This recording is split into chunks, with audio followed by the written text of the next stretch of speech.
მოგესალმებით, ტელეკომპანია თანამგზავრის პირდაპირ ეთერშია საზოგადოებრივი პოლიტიკური თოქ-შოუ დიალოგი, რომელსაც ყოველ პარასკევს ტრადიციულად მე ჟურნალისტი ნატო მეგუცნიშვილი წარმოგიდგენთ.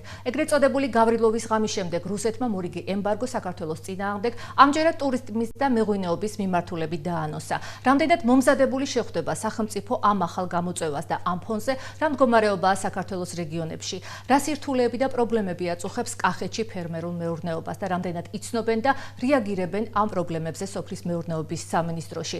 რა ზარალი მიაყენა სტიქიამ ადგილობრივ ფერმერებს და რატომ არ აზღვევენ გლეხები მოსავალს სადაზღვევო კომპანიების მხრიდან შეთავაზებული კაბალური პირობების გათვალისწინებით და ამ ფონზე რამდენად პერსპექტიულია ევროპული ბაზარი რიგითი ფერმერისთვის. დღეს სწორედ ამ თემებზე ვისაუბრებთ გადაცემის სტუმრებთან ერთად, მას ასე წარმოგიდგენთ. გიორგი ჯიბლაძე, სოფლისა და სოფლის მეურნეობის განვითარების სააგენტოს დირექტორის მოადგილე, ბექა ექსეულიძე, ნატოსა და ევროკავშირის შესახებ საინფორმაციო ცენტრის კახეთის ბიუროს ხელმძღვანელი, მანანა კევლიშვილი, თელავის სახელმწიფო უნივერსიტეტის აგრარულ მეცნიერებათა ფაკულტეტის დეკანი, პროფესორი მამუკა კობახიძე, ფერმერი, ნიკოლო სულხანიშვილი, თელავის სახელმწიფო უნივერსიტეტის აგრარულ მეცნიერებათა ფაკულტეტის ასოცირებული პროფესორი. ყველას უღმესი მადლობა გადაცემაში მონაწილეობისთვის. ბატონო მამუკა, თქვენიდან მინდა დავიწყო საუბარი.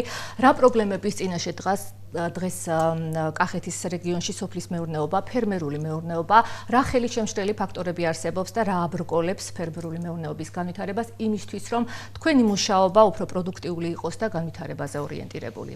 მოგესალმებით ტელემაყურებლებს, მადლობას გიხდით მოწვევისთვის სტუდიაში.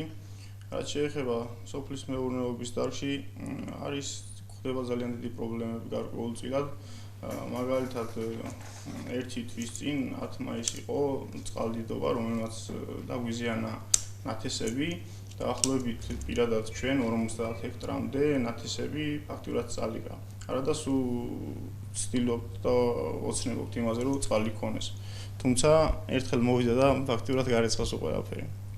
და დაქტოვათ მოსავლის გარეშე. რა ზარალზეა საუბარი, რომ გითხრათ? დაახლოებით 65,000 ლარზე იმ მდგომარეობით, რაც უკვე გაწეული იყო ხარჯები რა და თუ ჩავთვლით და გავითვალისწინებთ იმათ, რომ რაც უნდა მოსულიყო, საგრძნობლად ბევრი არის ალბათ 150,000 ლარამდე. შეგვიძლია დახმარებას და მოწესრიგებას ამ ყველაფრისას. სტორი იყო კიდე ფაქტურად და მთელი გზები წაიღო და გვერდები, ჯებირები. გააკეთეს ჯებირები, ქვაყრილი გაკეთდა, მაგრამ იმას უნდა გამბიონები თუ არ გაკეთდა, აზრი არ აქვს იმას, ერთხელ კიდე ადიდება წყალი და წაიღებს უყოლაფერს.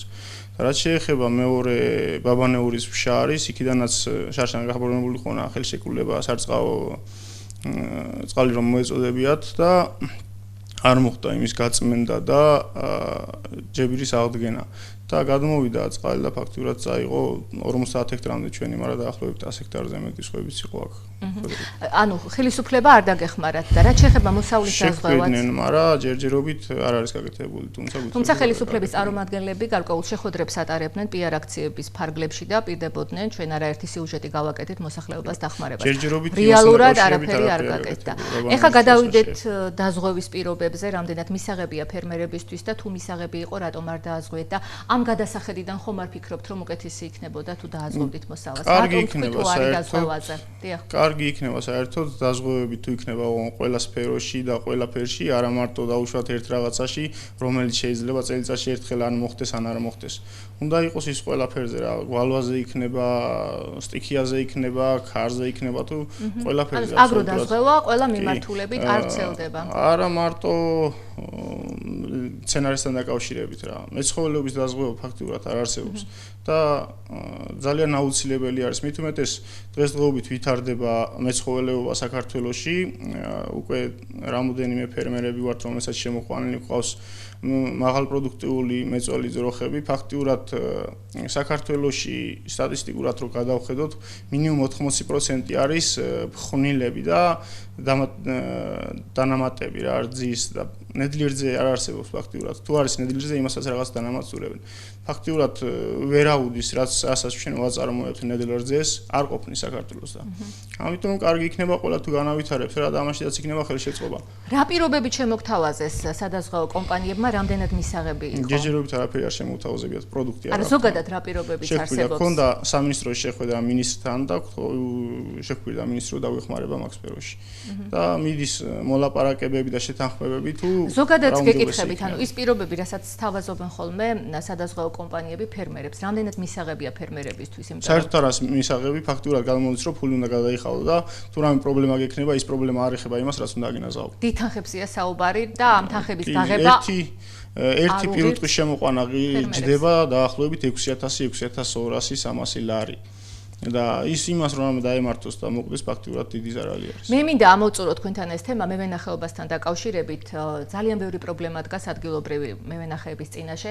საქართველოს არის სწორედაც რომ მევენახეობის მხარე და რა პირობებში უწევთ ზოგადად გლეხებს მუშაობა, ვენახეების მოვლა, იდგა ხოლმე ვადაგასული შხამქიმიკატების პრობლემა, საწვავის პრობლემა, ხელმისაწვდომობა სასოფლო სამეურნეო ტექნიკის რა მდგომარეობა ამ კუთხით და როგორ პირობებში უწევთ მუშაობა მევენახეებს? ყველა საქმეში არის რაღაც პრობლემები, მაგრამ არ არის მოუგვარებელი არაფერი რა. ყველას ეშველება, მაგრამ საბოლოო ჯამში ეს უკვე ფინანსებზე გადის. აუცილებელი არის ყველას უნდა კონდეს ვენახი, მით უმეტეს საქართველოში, კახეთში, ჩვენ მხარეში. ჩვენ მქონდა პირადად 80 ჰექტარი 2006 წელში, ჩემი პარტნიორი იყო პოლიტპატიმარი და დაგვიწვეს. და მე დავშა კიდე ცოტა 1-2 ჰექტარი რა და ეხლა გვინდა ისე 200 ჰექტარზე გავაშენოთ. ოღონ რაზედაც ფაქტიურად მუშახელზე ხარ დამოკიდებული 100%-ით ვერაფერს ვერ აკეთებ რა. მით უმეტეს ვისაც არ აქვს შესაძლებლობა რომ მუშახელი აიყვანოს და არც თანხა იმისი რომ ვენახს მოუაროს. ისინი რა მდგომარეობაში არიან? თვითონ აკეთებენ სულ ყველაფერს და თვითღირებულება ძალიან ძვირი უჯდებათ რა და შემდეგ უკვე დამოკიდებული არის იმის ფასზე თუ რა ეღირება ერთი. და მოწეული მოსავალი ანაზღაურებს ამ მოსავლის მოწევაზე და ხარჯულ თანხას. თუ პრობლემები არ შეექმნა და სტიქიური პრობლემები არ იყოს ანაზღაურებს, თუ ნორმალური მოსავალი იყო და კარგიც არის რა და თუ არ იყო უკვე დაზღვევის სიტუაცია უნდა იყოს და ყველაფერი ჩვენი თხოვნა იქნება ხელისუფლებისთვის რომ გავითვალისწინოთ ეს დაზღვევის სიტუაციები და ყველაფერი რომ იყოს არა მარტო ერთი მიმართულება რა. შეიძლება ის ერთი მიმართულება 10 წელიწადში ერთხელ მოხდეს და ის აგინაზღაუროს, მაგრამ რაც ფაქტიურად ყოველწლიურად ხდება, ესეც რომ იყოს გათვალისწინებული. მთელ ევროპაში, მსოფლიოში ესე არის, მარტო საქართველოში არ არის. ძალიან დიდი მადლობა იმისთვის, რომ ასე კარგად ჩამოაყალიბეთ ყველა ის პრობლემა, რაც არსებობს და როგორც ამ მიმართულებით გადაცემის დასაწყისში დავაანონსეთ ჩვენი სტუმარია გიორგი ჯიბლაძე, სოფლისა და სოფლის მეურნეობის განვითარების სააგენტოს დირექტორის მოადგილე. ბატონო გიორგი, რამდენად კარგად იცნობთ იმ პრობლემებს, რაზეც ფერმერი საუბრობდა, რამდენად ეხმარებით და რეაგირებთ ამ პრობლემებზე, რომ გითხრათ და იმ ხელშემშლელ ფაქტორებზე, რაზეც იყო საუბარი, აქვე მინდა ვისაუბროთ აგროდაზღვევის პრობლემებზეც და რა კონკრეტულ პროექტებს ახორციელებთ ამ მიმართულებით. აი ბატონი მამუკა საუბრობდა, რომ იყო დაპირებები, მაგრამ რეალურად არაფერი გაკეთებულა. მოგესალმებით. მადლობა მოწვევისთვის. ვეცდები თანამდებობად უპასუხო საკითხებს. პირველ რიგში აგროდაზღვევის პროექტი, რომელსაც სახელმწიფო ახორციელებს, იგი მას ახორციელებს კერძო სექტორთან ერთად, ანუ სადაზღვეო კომპანიებთან ერთად, სადაზღვეო ინდუსტრიასთან ერთად. შესაბამისად, ჩვენ სახელმწიფო ჩვენი სააგენტო ახორციელებს იმ სადაზღვეო პრემიის სუბსიდირებას, რომელიც გამოიხატება ფასში, სადაზღვეო პოლისის ფასში. პროდუქტები შემუშავებული არის თვითონ სადაზღვეო კომპანიების მიერ და ესენი შეთანხმებულია მათ გადამზღვეველებთან, ანუ იმ საერთაშორისო სადაზღვეო მსხვილ კომპანიებთან, რომელიც არიან მართი პარტნიორები და სადაც ახდენენ საუბარიო და რამდენად ხელმისაწვდომია თანხებზე არის საუბარი. ზუსტად ამიტომ არის პროექტი შემუშავებული და თანადაფინანსებაც მაგას ნიშნავს, რომ მაგალითად ვაზის შემთხვევაში და ეს არის ერთადერთი კულტურა, სადაც 50-50 ხდება თანადაფინანსება მისი რენტაბელობიდან გამომდინარე, ხოლო ყველა სხვა დანარჩენ კულტურაში, ისეთები როგორც არის ხორბა და ნებისმიერი მემცენარეობა, თანადაფინანსების მოცულობა შეადგენს 70% და მხოლოდ 30% არის ფერმერის წესი. ახლა რაც შეეხება დაზღვევის სფეროებს, ვერ დაგეთანხმებით, რომ მხოლოდ ერთი მიმართულება არის დაზღვეული არის სეტყვა, ჭარბინალექი, ქარიშხალი და საშემოდგომო ყინვა. ეს იმას ნიშნავს, რომ თუ ბენეფიციარი, პოტენციური ბენეფიციარი დაინტერესდება ამ პროდუქტით, შეიძენს პოლის სახელმწიფო მას ვაზის შემთხვევაში როგორც წელან აღნიშნა აღუნაზღაურებს 50%-ს, დანარჩენი ნებისმიერი სხვა კულტურის შემთხვევაში აღუნაზღაურებს 70%-ს და მას ექნება ყველა კულტურა დაზღვეული აი ამ 4 სტიქიური მოვლენისგან, რომელიც მე ჩამოვთვალე. რაც შეეხება გვალვას, საკმაოდ ძვირი პროდუქტი არის, ისევე როგორც საგაზაფხულო ყინვა საკმაოდ ძვირი პროდუქტი არის. შესაბამისად, იმდენად დაბალია დაინტერესება ბენეფიციარების მხრიდან, რომ გადაიხადონ ეს ძვირი პროდუქტი, მიუხედავად სახელმწიფოს მიერ გაწეული თანადაფინანსებისა და სუბსიდირებისა, რომ ფაქტიურად პროდუქტის შექმნა აზრს კარგავს, ხოლო რაც შეეხება მეცხოველეობის მიმართულებით დაზღვევას, სამწუხაროდ ეს და მიმართულება ჯერჯერობით არ არის აპრობირებული ქვეყანაში, თუმცა აქტიური მუშაობა მიმდინარეობს, ვიცი თქვენი შეხვედრის შესახებ სამინისტროში მინისტრთან და რა პირობაც მან მოგცათ რეალურად ამ პირობიდან გამომდინარე ჩვენ მოგცა დავალება რომ შევიმუშაოთ პროდუქტი. თუმცა საკმაოდ რთული და კომპლექსური პრობლემა არის. ეს ფერმერზე არ არის საუბარი. რა თქმა უნდა, ყველაზე არის მთელ ქვეყანაში. ზოგადად უამრავი ადამიანი დაზარალდა, ბანკებიდან ვალი ჰქონდათ აღებული და მათ უბრალოდ არიციან ვალი როგორ უნდა გადაიხადონ. რაც შეეხება ანაზღაურებას ზარალის, ამ 4 მიმართულებაზე ცალსახად ზარალი ანაზღაურდება თუ რაიმე ფართობი იყო დაზღვეული და სტიქიურ მოვლენას ჰქონდა ადგილი. მეცხოველეობის მიმართულებით ზოგადად დაზღვევის პრინციპი მუშაობს შემდეგნაირად, უნდა იყოს მაღალი პენეტრაცია, ანუ ძალი გაყიდვა უნდა იყოს მაღალი, იმისათვის რომ ზოგადად სფერო კერძო სექტორისთვის იყოს საინტერესო. 1 და 2 ფერმერზე არ მოხდება მხოლოდ 1 და 2 პოლისის გასაყიდად ახალი პროდუქტის შემუშავება. პროექტი მასიური უნდა იყოს და ამაში შემდეგ ჩაერთვებიან ის საზღვაო კომპანიები, რომლებიც დღესდღეობით ოპერირებენ ქვეყანაში. ასე რომ შევხედოთ 4 წლის წინ საერთოდ არ იყო სოფლის მეურნეობის მიმართულებით დაზღვევა და რაღაცით დავიწყეთ და დღეს მივედით იქამდე, რომ 10,000-ობით ჰექტარი არის დაზღვეული და 9 მილიარდ ლარზე მეტი პროდუქტი არის დაზღვეული. ხდება ანაზღაურება ამ წლების განმავლობაში, თუმცა 35 მილიონი ლარის ზიანი ანაზღაურდა და როგორც გითხარით 9 მილიარდ ლარზე მეტი იქნა დაზღვეული 10,000-ობით ჰექტარი და 10,000-ობით ბენეფიციარი, რომლებიც საკმაოდ კმაყოფილები არიან, იცით იმ სტიქიური მოვლენების შესახებ, რომელიც აი ბატონმა რაც ახსენა ეხლა. თუ კმაყოფილები არიან, უნდა მიმართავდნენ დაზღვევას და ფერმერების დიდი ნაწილი არ მიმართავს დაზღვევას კაბალური პირობების გამო დაზღვევის.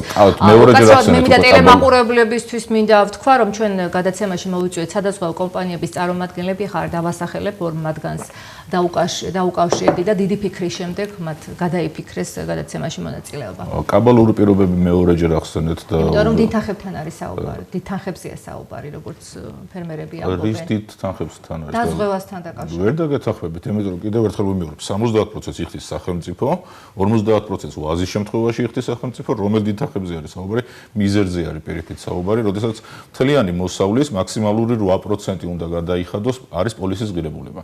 ანუ პირობითად რო ვთქვათ, 1 ჰექტარიდან 1 ჰექტრის დაზღვევის შემთხვევაში, სრული 100%-იანი ზარალის შემთხვევაში ბენეფიციარი სადაზღვევო კომპანიიდან მიიღებს 10,000 ლარს, პირობითად რომ ვთქვათ, ქაწითელის ჯიშის ყურძნის შემთხვევაში. ამ პოლისის ღირებულება არის 800 ლარი, საიდანაც 400 ლარს უიხდის სახელმწიფო, მეორე 400 ლარი არის გადასახდელი ფერმერის მხრიდან.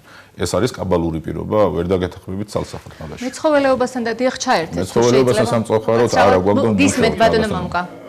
შეზღუდული არის ჰექტართან მიმართებაში. არის შეიძლება მე კრედიტი გამოვიტანე და დავთ ესე 100 ჰექტარი. 100 ჰექტარიდან უნდა დავიმზადოთ 30 ჰექტარი. 70 ჰექტარს რა ვუყოთ?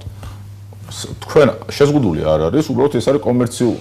ჩვენ სახელმწიფო თანადაფინანსების სახით იხდის 30 ჰექტარზე მარცვლოვანი კულტურული ხორბლის შემთხვევაში, მხოლოდ 30 ჰექტარზე და კოოპერატივების შემთხვევაში 50 ჰექტარზე თანადაფინანსების 70% მარცვლეული შემთხვევაში, ხოლო თქვენ 100 ჰექტარი გაქვთ და ამ ხელა ინვესტიციას ახორციელებთ, ნებისმიერ შემთხვევაში სახელმწიფო რომ არ იყოს საერთოდ ჩართული, მაინც უნდა დააზღვიოთ, ეს თქვენი ინტერესი არის პირველ რიგში, მე ესე ვხედავ ცალსახად მე რო ვიყო დავაზღვიდი და ნებისმიერ ადამიანს ვისაც ვესაუბრები კონკრეტულად დარგში ჩახედეს სპეციალისტები არიან ალბათ და დამეთანხმებიან აუცილებლად უნდა დააზღვით ეს არის თქვენი ინვესტიცია და თქვენი ინვესტიციის დაზღვევა თუ ვაზის შემთხვევაში მაგალითი მოვიყვანე რომ 800 ლარი არის გადასახდელი და ამას ნახევარს გიხდით იგივე ხორბალზე რო გავაიგივოთ სულ რაღაც 30% უბრალოდ 8%-ის 30% გაქვთ გადასახადი ანუ სადღაც 300 ლარიც არ გამოდის ამ შემთხვევაში და როდესაც შემოსავალს ელოდები 10,000 ლარს მოსავლის დროს და ამაზე 300 ლარის გადახდაზე ჭოჭმანობ, არ ვიცი რამდენად სწორია. ვერ დაგეთანხმებით ბატონო გიორგი, 1 ჰექტარზე 10000 ლარს მარცვლეულიდან პირობითად მოვიტანე, არა მაგაზე არა, გავაიგივე თორე რა, მაშინ არც 300 ლარის უდავში ძალიან მაყოფილები იქნება. არც 300 ლარი იქნება გადასახადი, მაშინ 30 ლარი იქნება. გავაიგივე, ანუ პროპორცია შესაბამისად უნდა მივუყენოთ, ხო? უბრალოდ ის მაგალითი უკვე ნათქვამი მქონდა და იქიდან გამომდინარე ვთქვით, თორე რა შემოსავალიც გექნებათ, რამდენი გექნებათ? 1000 ლარი რო გქონდეთ მაგალითის შემოსავალი, სულ რაღაც 30 ლარი გექნებათ გადასახადი და დანარჩენ სახელმწიფო გადაიხდეს. 30 ლარიც არა, 27 ლარი გექნებათ გადასახდელი და დანარჩენ არ ღირს. 100 ლარი რო კონდეს 2 და 70 გექნებათ გადასახდელი და არ ღირს. არ ვიცი. ბატონო გიორგი, მე მინდა სხვა თემასაც შევეხოთ. ჩვენ ვისაუბრეთ მევენახეობასთან დაკავშირებულ პრობლემებზე, გლეხებს, რომლებიც უვლიან ვენახს და მათთვის, დიდი ნაწილისთვის, იმ ადამიანებისთვის, რომლებიც ცხოვრობენ ვენახში, ხშირ შემთხვევაში, შეიძლება ითქვას, უმრავლეს შემთხვევაში, შემოსავლის ერთადერთი წყარო არის სოფლის მეურნეობა. თუმცა, ძალიან ბევრ პრობლემას აწყდებიან ხოლმე ისინი საწვავის ხამქიმიკატების კუთხით, არ არის მათთვის ხელმისაწვდომი სასოფლო სამეურნეო ტექნიკა და ასე შემდეგ. ამ მიმართულებით რა პროექტებს ახორციელებთ, რომ ჩვეულებრივი რიგითი მევენახისთვის ხელმისაწვდომი იყოს ის ტექნიკა, შხამქიმიკატები, ხშირად იყო ვადაგასული შხამქიმიკატების პრობლემა წეს, არ ვიცი, კიდევ მომაწოდოთ ინფორმაცია განსაკუთრებით გასულ წლებში, როდესაც გლეხები ამბობდნენ, რომ სწორედ მაშინ დაუზიანდათ ვენახი, როდესაც შეწამლეს. აი ამასთან დაკავშირებით. შევეცდები ჩემი კომპეტენციის ფარგლებში გიპასუხოთ, იმდენად რამდენადაც მე წარმოვადგენ სოფლის და სოფლის მეურნეობის განვითარების სააგენტოს, ჩვენ ახორციელებთ სოფლის მეურნეობის მიმართულებით პროექტებს და ამ პროექტების მიმართულებით შემიძლია გიპასუხოთ. თუმცა ჩემ კომპეტენციას ნამდვილად ცირდება შხამქიმიკატების ნაწილში მათი ვარგისიანობა და ვადა და ესე შემდეგ. პროექტების მიმართულებით პირველად გამოვყოფთ ერთ სისტემურ პროექტს, რომელიც არის შეღავათიანი აგროკრედიტის პროექტი და ამ პროექტის ფარგლებში შეუძლია იცოდეს ნებისმიერ საქართველოს მოქალაქემ, საქართველოს კანონმდებლობის შესაბამისად რეგისტრირებულმა იურიდიულმა პირმა, მათ შორის მათ შეუძლიათ შეიძინონ მექანიზაცია სასოფლო სამეურნეო მიმართულების, ანუ ბანკ შეუძლია მიმართონ და სახელმწიფო წლიური 11%-ის მოცულობით 66 თვის განმავლობაში მოახდენს პროცენტის თანადაფინანსებას. ხშირია შემთხვევები, როდესაც ბანკი თვითონ რეფინანსირების განაკვეთები მულსესხს გასცემს 11%-ში, ანუ 12%-ში და ამ შემთხვევაში რეალურად ბენეფიციარს 66 თვის განმავლობაში შედგენილი გრაფიკის თანახმად დასაბრუნებელი აქვს მხოლოდ ძირითადი თანხა ან მაქსიმუმ წლიური 1% გააჩნიათ 11%-ში აიღო თუ 12%-ში. ესევე ვახორციელებთ სხვადასხვა სახის პროექტებს, მათ შორის დონორების მიერ დაფინანსებულ პროექტებს, იფადის პროექტს, სადაც მექანიზაცია ცალსახად ხელმისაწვდომი იყო მთელი ამ ხნის განმავლობაში, უბრალოდ ახლა უკვე ბიუჯეტი ამოიწერა, მაგრამ წლების განმავლობაში ვახორციელებდით ამ პროექტს. ესევე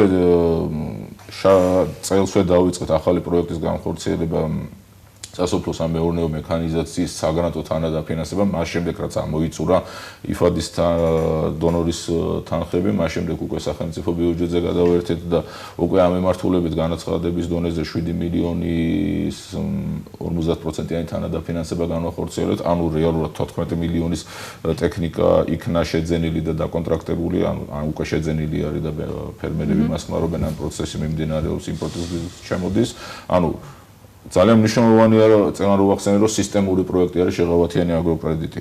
თუ ერთი მსხვილი სახელმწიფო ბენეფიციარს ფერმერს ეხმარება გრანტით 50%-იანი მოცულობის გრანტით, მეორე 50% ბენეფიციარს შეუძლია ისარგებლოს შეღავათიანი აგროკრედიტით, ანუ ეს რას ნიშნავს? ერთი მსხვილი ბანკი აძლევს პირობითად 100 ლარი თუ ღირს ტრაქტორი, 50 ლარს აძლევს ბანკი, სახელმწიფო ამ ბანკის სესხის პროცენტის თანადაფინანსება შედის და მეორე ხელით აძლევს საჩუქრად გრანტის სახით მეორე 50 ლარს, ანუ ჯამში 100 ლარს, 100%-ს ტექნიკის ღირებულების, მე მგონი საკმაოდ კარგი პირობა არის. უბრალოდ თავარია რამდენად ხელმისაწვდომია? ყველასთვის ხელმისაწვდომია, შემთხვევით არ მიხსენები, აქ არ არის მეტი განსხვავება და მეტი კრიტერიუმი არ არსებობს, ვინ უნდა აკმაყოფილოს და ვინ არა. თავარია თუმცა ბატონო გიორგი, მაშინ როდესაც ადამიანების დიდ ნაწილს პურის ფულის პრობლემა აქვს, როგორ უნდა დაიქირაოს ტექნიკა და როგორ მოუაროს ვენახს?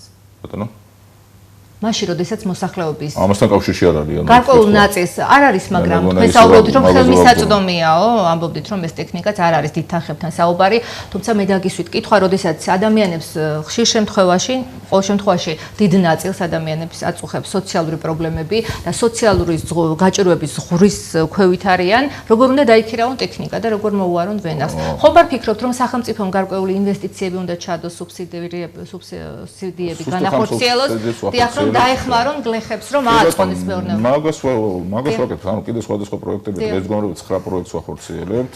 მნიშვნელოვანი არის მაგალითად მექანიზაციის საგანტო ინფორმაცია რამდენად აქვს მეც პირველად ვისმენ ამ პროექტების შესახებ. ჩვეულებრივ რიგით გლეხს და როგორ უნდა მოვიდნენ თქვენამდე რომ იცოდნენ რა პროექტებია საუბარი. რეგიონ ჩავატარეთ და მივაწოდეთ ინფორმაცია ფერმერებს დაინტერესებულ ძალიან დიდი იყო დაინტერესება და რეალურად ესწრებოდნენ სხვადასხვა რეგიონებში ფერმერები. ესევე გვაქვს ვებ-გვერდი, ესევე გვაქვს ხელი ხაზი, ხშირია სატელევიზიო რეკლამები, ხშირია რადიო რეკლამები, ანუ ინფორმაციის მიწოდების ბევრი სხვადასხვა არხით ვსარგებლობთ და ბენეფიციარების ძალიან დიდი რაოდენობა გვყავს რეალურად. მაგალითად შეღავათიანი აგროკრედიტის პროექტში უკვე ისარგებლა 40,000-მდე სხვადასხვა ფირმა. ესევე აგროდაზღვევის პროექტში ყოველწლიურად დაახლოებით 15,000 შეიძლება ზოგჯერ მეტი წლევანდელი მდგომარეობით, მხოლოდ მაისის მდგომარეობით უკვე 11,200 პოლისი არის გაყიდული და ნუ პროცესი კვლავ გრძელდება. ესევე გვაქვს სხვადასხვა პროექტების სხვადასხვა ბენეფიციარები. ერთი მნიშვნელოვანი რაღაცა მინდა დავაზუსტო.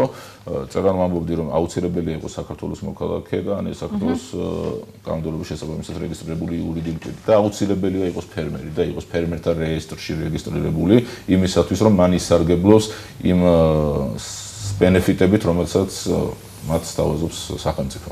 დიდი მადლობა ჩვენი სტუმარია ბექა ექსეულიძე, როგორც გადაცემის დასაწყისში აღნიშნე ნატოსა და ევროკავშირის შესახებ საინფორმაციო ცენტრის კახეთის ბიუროს ხელმძღვანელი ბატონო ბექა. ჩემი მონოლოგი შეეხებოდა რუსეთის ემბარგოს და იმ გამოწვევებს, რაც შეიძლება დაემუქროს ჩვენს ქვეყანას, საუბარია როგორც ტურიზმზე. რუსეთის ხელისუფლება კვლავ მიუბრუნდა მეღვინეობას და აცხადებენ, რომ ღვინო ისევ არ არის ისეთი, როგორც უნდა იყოს და არ აკმაყოფილებს იმ სტანდარტებს, რაც უნდა შეესაბამებოდეს ევროპულ სტანდარტებზეა საუბარი. აი ყველა იმ პრობლემებით, რაზეც საუბრობთ, რამდენად ხელმისაწვდომია ჩვეულებრივი, თუნდაც ფერმერი გვესწრება ბატონი მამუკასთვის ან სხვა ფერმერებისთვის ევროპული ბაზარი. რა მდგომარეობაა ევროპული ბაზრის ათვისების კუთხით და არის თუ არა შესაძლებელი რომ რუსეთის ბაზარი მთლიანად ჩაანაცვლოს ევროპულმა ბაზარმა და რა პერიოდის პერსპექტივაზე არის საუბარი. რა მდგომარეობა გვაქვს ამ კუთხით და რამდენად მნიშვნელოვანია ამ ფონზე ევროპასთან ასოცირების ხელშეკრულება და თავისუფალი სავაჭრო სივრცის გახსნა და ევროპის კარის გაღება ადგილობრივი ფერმერებისთვის და სოფლის მეურნეობისთვის განსაკუთრებით რეგიონებში. ძალიან დიდ თემას შეეხეთ ესე სროყოფილად. დიდ დროსაც დაგითმობთ გვაქვს დრო ჯერჯერობით. მოგესალმებით, მადლობას გეტყვით მოწვევისთვის და მივესალმებით თქვენს მაყურებელს. ცოტა შორიდან დავიწყებ. ნატოსა და ევროკავშირის საინფორმაციო ცენტრი ეს არის საჯარო სამართლის იურიდიული პირი, ჩვენ ვართ საგარეო საქმეთა სამინისტროს დაქვემდებარებაში და ეს არის ყველაზე ერთ-ერთი აქტიური სუბიექტი, აი როგორც ბატონო გიორგი მისაუბრა, ვინც ახორციელებს საინფორმაციო საქმიანობას ანტიდასავლური პროპაგანდის წინააღმდეგ, რუსული დეზინფორმაციის წინააღმდეგ. თქვენ ფიქრობთ, რომ ანტიდასავლური პროპაგანდა რეალურად თაშესხმულია ამ პირობებში? თქვენ რაც ახსენეთ ეს რუსული ემბარგო ღვინის საკითხებზე, ეს არის პროპაგანდის ნაწილი, ერთ-ერთი, სწორედ ამ მიზნით მნიშვნელოვანი არის, რომ სწორი ინფორმაცია გქონდეს ჩვენ ადგილობრივ ფერმერებს ევროპული ბაზრის შესახებ, იმ სტანდარტების და მოთხოვნების შესახებ და აი ამ სწორი ინფორმაციის მიწოდების შემდგომ გაცნობიერებული მხარდაჭერა გქონდეს ევროინტეგრაცია საქართველოში. აი სწორედ ამ მიზანს ემსახურება ჩვენი ცენტრი, ჩვენი საქმიანობა. გეტყვით იმასაც, რომ 10 რეგიონში ყავს წარმომადგენლობა ჩვენს ცენტრს და 2019 წელს 30,000 ჩვენ მოქალაქესთან გვაქვს დაგეგმილი პირისპირ შეხვედრა, გარდა ამისა მედია კომპონენტის საშუალებით ვაწვდით ინფორმაციას ჩვენ ადგილობრივ მოსახლეობას ევროპული ბაზრის შესახებ თუნდაც. გეტყვით იმასაც, რომ 2019 წლის სტატისტიკის მონაცემებით იანვრიდან მაისისთვის ჩათვლით 400 მილიონი დოლარის ექსპორტი განვახორციელეთ ევროპის ბაზარზე საქართველოსდან, რაც არის ორჯერ მეტი ვიდრე რუსულ ბაზარზე განხორციელებული ექსპორტით. დაახლოებით რუსულ ბაზარზე იყო 220 მილიონი დოლარის ექსპორტი საქართველოსდან და ასევე ფაქტის სახით გეტყვით იმასაც, რომ ჩვენს რეგიონში რუსეთის გარდა აზერბაიჯანი და სომხეთი არის ერთ-ერთი მსხვილი ჩვენი ეკონომიკური პარტნიორი, სადაც დაახლოებით 160 მილიონის და 140 მილიონის ექსპორტს ვახორციელებთ, ანუ იმის თქმა მინდა რომ ჩვენ რუსეთზე შეგვიძლია საერთოდ არ ვიყოთ დამოკიდებული ეკონომიკური შესაძლებლობა, იმიტომ რომ შიშები გაჩნდა, რომ დიდ დარტყმას მიაყენებს ჩვენს ეკონომიკას. ერთ დავამატებ თუ შეიძლება 2018 წლის მონაცემებთან შედარებით 22%-ით არის გაზრდილი ევროკავშირთან ეკონომიკური ასე ვთქვათ თანამშრომლობა და ექსპორტი, ანუ სწრაფის დაგვა ექსპორტის ევროპულ ბაზარზე. ეს არის დადებითი ტენდენცია და ეს იმას ნიშნავს, რომ ქართველი ფერმერები ეტაპობრივად აკმაყოფილებენ იმ მოთხოვნებს და იმ სტანდარტებს. რიგითი ფერმერისთვის ხელმისაწვდომია ევროპის ბაზარი. მდგომარეობით. მე ვიტყოდი იმასაც, რომ 2014 წელს ასოცირების ხელშეკრულების გაფორმების შემდეგ დავიწყეთ ამ საკითხებზე აქტიური მუშაობა საქართველოში. საქართველო არის კავკასიის რეგიონში ერთადერთი ქვეყანა, ვისაც ევროკავშირთან გვაქვს ასოცირების ხელშეკრულება, გვაქვს თავისუფალი ვაჭრობის შეთანხმება. ამ მხრივ ვართ ჩვენ მიმზიდველი უცხოური ინვესტორებისთვის და დამატებით პოტენციალი არის უცხოური ინვესტიციის ჩადები საქართველოში, როგორც სოფლის მეურნეობაში, ასევე ფერმერულ განვითარებაში და ძალიან ბევრი სამუშაო ადგილი შეიძლება შეიქმნას ამ მიმართულებით და ვიტყოდი რომ ძალიან ბევრი ვთქვათ საქართველო არის პლატფორმა იმის რომ აქ იწარმოოს ქართული წარმოების პროდუქტი, ინვესტიცია მოხდეს უცხოური კაპიტალის და აქედან უკვე ევროპულ ბაზარზე შევიდეს.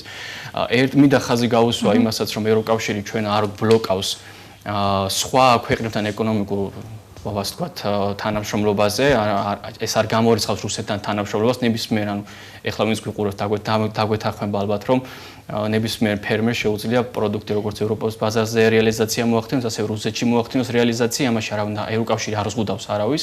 თუმცა ევროკავშირს აქვს თავისი უპირატესობები, თუნდაც ის რომ 500 მილიონი მომხმარებელი ყავს ქართულ ნაწარმოებ ხორბალს, ან ღვინოს და არის მაღალი მსყიდველის უნარიანი ევროპული ბაზარი, არის გამართული საბაჟო სისტემა იქნება ეს თუ გადახდის მეთოდები თუ ევროში და დოლარში მიღებული უკუგება. ამ ყველაფერს იმიტომ ვამბობ რომ ჩვენ უნდა გვესმოდეს რა უპირატესობები აქვს ევროპულ ბაზარს და არ უნდა შეგვეშინდეს სტანდარტების დაკმაყოფილების. რიგით ფერმერს არის ძალიან ბევრი პროგრამა შექმნილი, თუნდაც კოოპერატივის განვითარების პროგრამა. შესაძლებლობა რომ მოხდეს რეალურად. ეს არ არის მხოლოდ ვარაუდი, ეს არის უკვე ფაქტები დადასტურებული. კოოპერატივის განვითარების პროგრამა. ბევრი მაგალითია პროგრამა ასეთი, როდესაც ერთი ჩვეულებრივი ფერმერი მოხვდა ევროპის ბაზარზე. აი მოდი ცოტა სხვა მხრივ შევხედოთ. ამ ყველაფერზე არის ფიქრობთ რომ სოფლის მეურნეობის სამინისტრო არის მარტო მას უნდა მოთხოვოთ პასუხისმგებლობა რომელიმე დაუშვათ ორგანიზაციას. ევროკავშირი ცდილობს რომ პროგრამების კუთხიდაც ჩადოს ინვესტიცია საქართველოში, თუნდაც ემპარდის საინფორმაციო ცენტრების კუთხით, თუნდაც DCFTA-ის საინფორმაციო ცენტრების კუთხით, რომ რაც შეიძლება მეტი ინფორმაცია გქონდეს ჩვენ ადგილობრივ ფერმერებს. მაშინ ფერმერს მინდა ვკითხო, რამდენად გაქვთ იმისი შესაძლებლობა რომ მოხვდეთ ევროპის ბაზარზე? ევროპის ბაზარზე შესაძლებელია რომ ფერმერი მოხდეს, მთავარია რომ კონდეს პროდუქცია და ნორმალურად კონდეს ბრენდირებული და ხარისხი კონდეს. თქვენთვის ეს იქნება ხელმისაწვდომი, რა პერიოდის პერსპექტივა? თუ ხელშეწყობები გვექნება ხალხის მხრიდანაც, თვითონ სახელმწიფოს მხრიდანაც, ჩვენ ერთმანეთს უნდა დავეხმაროთ, არა ისე მარტო რომ ჩვენ მოვითხოვოთ სახელმწიფოსგან, ჩვენც უნდა დავუდგეთ სახელმწიფოს. მე იმას არ ვამბობ, რომ ჩემი გასაკეთებელი სხვამ გააკეთოს. ჩემი გასაკეთებელს მე გავაკეთებ, მაგრამ რაც შეეხება წეღან ტექნიკასთან დაკავშირებით ძალიან კარგი კითხვა იყო და მით უმეტეს ფერმერს და მიწათმოქმედებას აუცილებლად სჭირდება ტექნიკა რა. ადრე იყო მექანიზაციას ყავდა, მაგრამ ძალიან ცუდად წაიმართა ეს სიტუაციები და ძალიან ბევრი ტექნიკა იყო გაფუჭებული და გამოსული მწყობრიდან. და ჩვენ შეტანილი გვაქვს მაგ იმაზე განაცხადი და რა ველოდებით მოკლედ თუ შეიძლება ძალიან ცოტა. კი ბატონო, დიდი მადლობა. თუ არ დაამატეს თანხა ვერ დავაფინანსებ. რამდენიმე საკითხს დავამატებ თუ შეიძლება ვიტყვი აუცილებლად. ანუ ევროკავშირი ჩვენ არ გავალდებულებს რომ მაღალი ხარისხის პროდუქტი ვაწარმოოთ და ყველაზე მაღალი ხარისხი შევიტანოთ. ანუ თავარი მოთხოვნა არის რომ აქედან იქ ექსპორტირებული პროდუქტი იყოს ჯანმრთელობის უსაფრთხო და ის ევროპელი ვინც მიირთმევს ქართულ ავიცი პურს, ღვინოს თუ რა ვიცი ყველს, მის ჯანმრთელობა საფრთხე არ შექმნას. ეს თავარი მოთხოვნა. და წარმოვიდგენიათ ჩვენ ჯანმრთელობას კი, თქვენ ახსენეთ საფრთხე აქვს შექმნილი. კი, ტურიზმი ახსენეთ თქვენ ძალიან ბევრი გრანტი ევროკავშირის მხრიდან გაიცემა საქართველოში, როგორც ტურიზმის განვითარების, ფერმერობის განვითარების, სასოფლო მეურნეობის. მე მინდა სხვა თემაზე ვისაუბროთ. ელავის სახელმწიფო უნივერსიტეტში ფუნქციონირებს ნიადაგის კვლევის ლაბორატორია, რომელიც უსასყიდლოდ თავაზობს ფერმერებს, რომ მიიტანონ მიწის ნიმუში და მოხდეს მისი ქიმიური დამუშავება, შესწავლა. ერთადერთია კახეთის რეგიონში და თუ არ ვცდები საქართველოში სულ ორია, ერთი დედაქალაქში და ფერმერებს ეძლევათ იმის შესაძლებლობა განსაზღვრონ თუ რა რაოდენობის სასუქი უნდა შეიტანონ მიწის დასამუშავებლად. ჩვენა გვესწრება ქალბატონი მანანა კევლიშვილი, უნივერსიტეტის აგრარულ მეცნიერებათა ფაკულტეტის დეკანი, თუმცა ქალბატონო მანანა, სანამ თქვენ გადმოგცემთ სიტყვას, მე მინდა ვნახოთ პატარა ვიდეო, რომელიც ასახავს თქვენი ლაბორატორიის საქმიანობას და შემდეგ აუცილებლად დაგიბრუნდებით. ამ ეტაპზე ჩვენ ვაკეთებთ სხვადასხვა ნიადაგის ანალიზს, რომელიც შემოტანილია ფერმერების მიერ, ეს არის თელავის მუნიციპალიტეტის სხვადასხვა სოფლის ნიადაგები და ჩვენ მასში განსაზღვრავთ საკვებ ელემენტებს. საკვები ელემენტების განსაზღვრა ძალიან მნიშვნელოვანია, იმიტომ რომ არასწორი განუყერება მიდის ნიადაგების.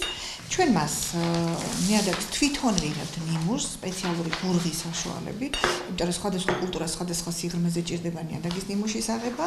აი ეს ნიმუში შემოდის ლაბორატორიაში, მას ჭირდება 2 კვირა, რომ ჰაერმშრომ მდგომარეობამდე მოვიდეს. ეს ნიადაგი უკვე ჰაერმშრომ მდგომარეობამდეა მოსული და ვაწარმოებთ მის უკვე დამუშავებას. საწყისი ეტაპი ეს არის მისი მექანიკური დამუშავება. მექანიკური დამუშავების დროს მას 0.1 მმ-ის ზომის საცერში ვცრით საბოლოოდ, ვწონით სასწორზე 100 გრამის რაოდენობით და 100 გრამ ნიმუში კეთდება საკვები ელემენტები. ესენი ძირითადად არის ფოსფორი, კალიუმი, ასევე საზღვრით pH-ს, იმიტომ რომ pH-ზე ძალიან დიდი მნიშვნელობა აქვს განუყერების თვალსაზრისით და სხვადასხვა კულტურას სხვადასხვა pH-ი ჭირდება. ჩვენი ნიადაგის ანალიზი როდესაც გავაკეთეთ, ჩვენ მქონდა pH-ი ძალიან მაღალი და ძალიან ვცდილობთ ჟოლოს მოყვანას, მაგრამ სამწუხაროდ ჟოლოს არ უყვარს მაღალი pH-ის მქონე ნიადაგი და ამიტომ ეს ჩვენთვის პრობლემას წარმოადგენს. ასევე ჩვენ ახლა აი ამ შედეგს, რასაც მივიღებთ ნიადაგის ქიმიური დამუშავების დროს, ეს არის სუფთა ლაბორატორიული მეთოდი, რომელიც არის ზუსტი, არის ასევე სხვადასხვა აპარატები, რომლის ცდომილება არის სადღაც 5+-, რომელიც ჩვენ სფეროში არის ძალიან პრობლემური, ამიტომ მართალია მას ცოტა დიდი დრო ჭირდება, მაგრამ ეს არის ზუსტი ანალიზური მეთოდი, რომელიც ცდომილებაც ალბათ 0.01-იც არ არის. სოფლის მეურნეობისთვის ეს არის ძალიან მნიშვნელოვანი, იმიტომ რომ როდესაც მიდის ნიადაგების არასწორი განუყიერება, შესაძლებელია არასასურველი რაოდენობის სასუქის შეტანის დროს ის საკვები ელემენტი, რომელიც მცენარისთვის არის მისაწვდომი, პირიქით გადავიდეს მიუწვდომელ ფორმაში. მსგავსი შემთხვევები იყო ფოსფორის თვალსაზრისით, როდესაც ჩვენ გავაკეთეთ 19 ფერმერის ნიადაგი, უფასოდ, რა თქმა უნდა, ჩვენ ამასთვის არავის არ გადაუხდია არაფერი და 19 ფერმერიდან აღმოჩნდა, რომ მხოლოდ 2 ფერმერის ნიადაგი იყო ფოსფორით უზრუნველყოფილი. რასაკვირველი ეს იყო ჩვენთვის, ასე ვთქვათ, შოკური, იმიტომ რომ ამდენი ნიადაგი იყო ღარიბი და ჩვენ გავაკეთეთ დამატებითი ანალიზი, იყო თუ არა საერთოდ ნიადაგში შესათვისებელი ფოსფორი. აღმოჩნდა, რომ შესათვისებელი ფოსფორი იყო 11% და 99% იყო შეუთვისებელი, რომელსაც მცენარე ვერ ითვისებს. შეუთვისებელი საიდან ჩდება შეუთვისებელი ფოსფორი? ჩდება სწორედ ნიადაგის ქიმიური ანალიზის შედეგების არცოდნის გამო, როდესაც ფერმერმა არ იცის რა ხდება მის ნიადაგში, რა ჭირდება და რა ფორმით ჭირდება სასუქის შეტანა და განუყიერება ხდება, რასაკვირველია, არასასურველი სასუქით, არასასურველი რაოდენობით. და ამ დროს ის ფოსფორი, რომელიც შესათვისებელია ნიადაგში მცენარისთვის, ისიც გადადის შეუთვისებელ ფორმაში. ჩვენ გავეცით რეკომენდაციები თითოეულ ფერმერს სახელზე, ყველას, რა თქმა უნდა, ვისაც თან ასე ვთქვათ განუყიერების დროს ხელი მიგვიძს და ყველას მივეხმარეთ.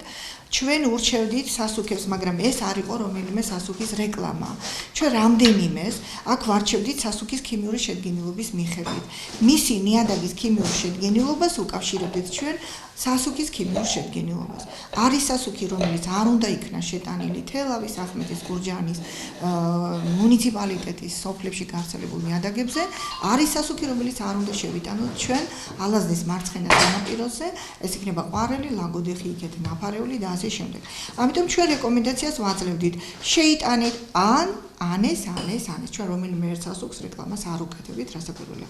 ვარჩევდით მისი ქიმიური შედგენილობის მიხედვით. და ამაზე ჩვენ შედეგიც უკვე მივიღეთ, მადლობის წერილებს გწერენ, გვეუბნებიან, რომ სასურველი შედეგი მიიღეთ. მაშასიამ საქმიანი ვიდეოს ნახვის შემდეგ კვლავ პირდაპირ ეთერში ბრუნდებით. ქალბატონო მანანა, თქვენ ძალიან ამომწურავად ისაუბრეთ თქვენი ლაბორატორიის ფუნქციონირების შესახებ.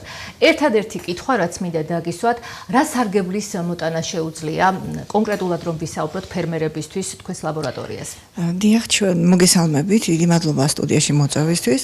ჩვენი ერთ-ერთი მთავარი ფუნქცია არის მჭიდრო ურთიერთობა ფერმერებთან და ჩვენი კვლევების საფუძველზე ფერმერებისთვის დახმარების გაწევა. ჩვენ ასევე ვთვლით, რომ პირველი, ჩვენ კი ალბათ ასეა მიღებული ყოველთვის, რომ პირველი ძირითადი საფუძველი მოსავლის მისი მიღებისათვის ეს არის ნიადაგი. სამწუხაროდ თქვენ წეგან გააჟღერეთ ვადაგასული ხამქიმიკატები ასე გააჟღერეთ. მე რა თქმა უნდა ამაში არ გეთანხმებით, იმიტომ რომ ეს არის სქემა წამლობის, რომლის მოქმედებაც უკვე შეიძლება ითქვას ზოგჯერ ნოლია და რატო? წამოვიდა დაავადების შეგუებული თაობა, რომელიც უძლებს აი ამ ყველანაირ წამალს. ფერმერი ყიდულობს ერთი ადგილიდან მეორეზე, მესამეზე და ასე შემდეგ და ისთვის რომ ეს წამალი არის ვადაგასული, მაგრამ არა, დაავადება არის რეზისტენტული გამომწვევის სოკოების და ის უკვე აღარ რეაგირებს ეს წამალი. ანუ ხამქიმიკატებში არ არის მხოლოდ არა, პრობლემა არ არის. სწორედ ჩვენი მიზანია ეს, რომ ჩვენ ჩავატაროთ კვლევები, დაგეგმილი გვაქვს კვლევები და უკვე ვახორციელებთ, ჩვენ გვაქვს 16 ჰექტარი უნივერსიტეტის საკვლევი ნაკვეთი, სადაც მინდა ვისარგებლო და დიდი მადლობა ჩვენ მთავრობას მოვახსენო, რომ ჩვენ ტრაქტორი გადმოგვეცა უსასყიდლოდ, ანუ გვიყიდეს ტრაქტორი, რომელიც ჩვენი ტრაქტორი გვაქვს უნივერსიტეტს და მექანიზაციის პრობლემა არანაირად არ გვაქვს. ჩვენ ახლა გავაშენეთ ვენახი, რომელშიც წარმოდგენილია ყველა სამრეწველო ჯიში კახეთში გავრცელებული და გავაშენეთ სხვადასხვა სქემით. ვენახები მიდის, ასე ვთქვათ, ნიადაგის შეუსწავლელად, ყველა პირობების გათვალისწინების გარეშე ხდება ვენახების გაშენება. ჩვენ 3 წლიანი კვლევის შედეგად დავდებთ შედეგს, რა ნიადაგზე შესაძლებელია ვენახის უკეთესი მოსავლის მიღება და რა პირობებშია ვაზი უფრო უკეთეს პირობებში და როგორ შეიძლება თუნდაც ის გაშენების რა მეთოდი გამოიყენონ და რა ფორმები გამოიყენონ. დიახ, ჩვენ გვაქვს ტრენინგები, ერთწლიანი ტრენინგი გქონდა შარშან, რომელიც ეს იყო. რაში ეხმარება ეს ფერმერებს? რაში ეხმარება? ჩვენ ვასწავლით ფერმერებს თეორიულადაც, პრაქტიკულადაც. ვასწავლით როგორ უნდა გაარჩიოს ფერმერმა, სად არის მათი პრობლემა, საკვების ნაკლებობაშია თუ დაავადებაში. ასევე ვასწავლით რასასუქი უნდა გამოიყენოს, იმიტომ რომ მოგეხსენებათ, ალაზანი ორად ყოფს კახეთს, ეს არის მარცხენა და მარჯვენა სანაპირო და ნიადაგები არის აბსოლუტურად განსხვავებული. და სამწუხაროდ ფერმერთა მომსახურების ცენტრში სასუქს არ არჩევენ აი ამ ნიადაგების მიხედვით. ბატონო ნიკოლოს, თქვენ გამდა გადმოვიდე კითხვით, უკვე ახსენა ქალბატონმა მანანამ, რომ არსებობს უნიკალური ნაკვეთი, სადაც ჯიშები გამოყვავთ. აი ეს ამ ჯიშების გამოყვანა რაში წაადგება ფერმერულ მეურნეობებს? რა დატვირთვა აქვს? რისთვის არსებობს ეს ნაკვეთი, რომელიც ევროკავშირის ერთ-ერთი პროექტის ფარგლებშია დაფინანსებული? მოგესალმებით ყველას, სტუდიაში მყოფ პიროვნებებს, მივესალმებით თქვენს ტელემაყურებელს. მე ცოტა გავმიჯნავ გავყოფ ამ შეკითხვას ქალბატონო ნატო თქვენ ნებართვით, იმიტომ რომ ეს არის ევროკავშირის და სხვადასხვა არასამთავრობო ორგანიზაციების ჩართულობით და სხვათა შორის ჯიპასის საზოგადოებრივი ინსტიტუტის ძალიან დიდი ჩართულობით, სულ სხვა საჩვენებელი ნაკვეთი, რომელიც უნივერსიტეტის ძირითადი სასწავლო კორპუსების პირველი, მეორე და მესამე სასწავლო კორპუსების ტერიტორიაზე მდებარეობს, ხოლო ის ნაკვეთი 16 ჰექტრიანი, რომლის 1 ჰექტარი უკვე ათვისებულია და შესაბამისი ტექნიკით მუშავდება, არის სოფელ გულგულის ტერიტორიაზე, ის არის სულ სხვა. რა დატვირთვა აქვს, რომ დაეხმაროს ფერმერული მეურნეობის, სოფლის მეურნეობის განვითარებას? ძალიან დიდი დატვირთვა აქვს. პირველი ნაკვეთით დავიწყებდი, რომელშიც მონაწილეობდნენ ჩართულები იყვნენ სხვათა შორის რეგიონის უნივერსიტეტებიდან ახალციხის, თელავის სახელმწიფო უნივერსიტეტი და ბათუმის სახელმწიფო უნივერსიტეტები, რომელიც გაკეთდა უნივერსიტეტის ტერიტორიაზე. იქ არის გაშენებული კენკროვანი კულტურებიდან მარწყვი, ჟოლო და მაყვალი. იქ არის გაშენებული ახალი თანამედროვე მეთოდი ჭპალერზე კურკოვანები, ბალი და ქლიავი. და იქ არის გაშენებული ესეც საჩვენებელი რიგი, 2 თუ 3 რიგი კაკლოვანი კულტურებიდან, რომელზეც ყოველწლიური დაკვირვებები მიმდინარეობს, ყოველწლიური შესწავლა მიმდინარეობს აი ამ რეზისტენტულობასთან დაკავშირებით, რის მიმართ ხდება რეზისტენტული, რის მიმართ არ ხდება რეზისტენტული. შემდეგ ხდება ინფორმაციის მიწვევა ფერმერებისთვის. რა თქმა უნდა, დაინტერესებული პირებისთვის და მე ვთხოვ ფერმერებს, რაც უფრო მეტად აი თქვენი დახმარებაც გვინდა და სხვადასხვა ორგანიზაციების დახმარებაც, რაც უფრო მეტად მოვაკითხავენ, ჩვენ მზად ვართ აბსოლუტურად უფასო კონსულტაცია გავცეთ არა მხოლოდ ნიადაგთან დაკავშირებით, არამედ საერთოდ ცელაჟის დაცვის მთელ სქემასთან დაკავშირებით. ძალიან დიდი მადლობა, ჩვენი გადაცემა სრულდება და ბატონო გიორგი, ერთგვარად რომ შევაჯამოთ შეხვედრა, რა გაიგეთ ახალი დღევანდელი შეხვედრიდან და რაც დაგეხმარებათ იმაში, რომ უფრო მეტად დაეხმაროთ ფერმერებს განსაკუთრებით რეგიონებში, ამის შესახებ რომ გითხრათ და ის რაც უთქმელი დაგჭათ, მოკლედ რომ შევაჯამოთ. ეს არის თალსახად ის რომ ინფორმაცია კიდევ უკეთესად არის მისაწოდებელი და მისატანის საბოლოო ბენეფიციარამდე, იმ ბენეფიციარამდე, რომელიც არის არსებობს პროექტებისთვის და მის შესახებ არავინ არაფერი იცის. არა, ვაგაში ვერ დაგეთანხმებით და ძალიან ბევრმა იცის, უბრალოდ არიან სამწუხაროდ კიდევ ისეთი ხალხი დარჩენილი, რომელმაც არ იციან და ეს რეალურად პოტენციალი არსებობს და პოტენციალის გამოყენება ჭირდება. რაც შეეხება თქვენ კითხავთ ამისვით იმასთან დაკავშირებით, რომ აი იმ ხალხს ვისაც საერთოდ არაფერი არ აქვს და ვერაფერს ვერ ყიდულობს, სპეციალურად ჩვენ ვახორციელებთ პროექტ ანერგებულ სახელმწიფო პროგრამას, რომელიც მაგალითად ვაშენებთ ბაღებს, ბენეფიციარებს ვეხმარებით და უფინანსებთ ენერგიების ღირებულებას, წვეთოვანი საწავლის სისტემის ღირებულებას. სტანდარტულ შემთხვევაში ჩვენ უფინანსებთ ენერგიების ღირებულების 70%-ს, წვეთოვანი საწავლის სისტემის 50%-ს. სპეციალურად შემოვიდა კომპონენტი ამ პროგრამაში, რომელსაც უფრო სოციალური დატვირთვა აქვს იმ ფერმერებისთვის, ვისაც აქვს მცირე მიწის ნაკვეთი და ეს არ არის არაუმეტეს 9 ჰექტარისა, სადაც შესაძლებელია სახელმწიფოსგან მიიღოს დაფინანსება და დაფინანსება კენკროვანი კულტურების ქვეკომპონენტების ფარგლებში 100%-იანი დაფინანსების გზით მათ შეუძლიათ გააშენონ მთელი საქართველოს მასშტაბით მაყვალი, ჟოლო და ლურჯი მოცვი. რა თქმა უნდა, ლურჯი მოცვი იმ რეგიონებში, სადაც კლიმატური პირობები ხელს უწყობს ამ კულტურის მოყვანას. სხვათა შორის ლაგოდიხის დასაშვები არის.